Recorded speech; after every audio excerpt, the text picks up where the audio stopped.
কি রে, তোর পাগল দাদা আসেনি? আরে আসবে আসবে, তোরা তো টেনশন করা লাগছে না। হ্যাঁ হ্যাঁ, তুই অপেক্ষাই কর।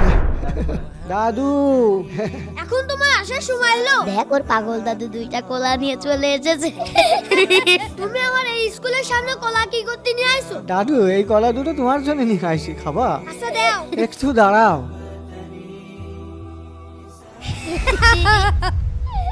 তুমি তো আসলেই পাগল, অর্ধেক করে খেয়ে আমাকে দিচ্ছ। তোর দিবি না বলে অর্ধেক খেয়ে নিল।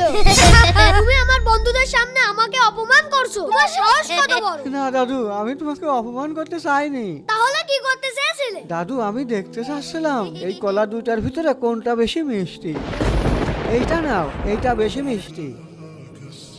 দাদু আমি বুঝতে পারিনি, না বুঝে অনেক কিছু বলে ফেলেছি, তুমি আমাকে মাফ করে দাও। তোদের মতো দুষ্টু বন্ধুর চেয়ে আমার পাগল দাদুই ভালো। চলো দাদু। প্রিয় দর্শক, দাদুকে ভালোবাসলে ভিডিওটিতে এখনই লাইক করো।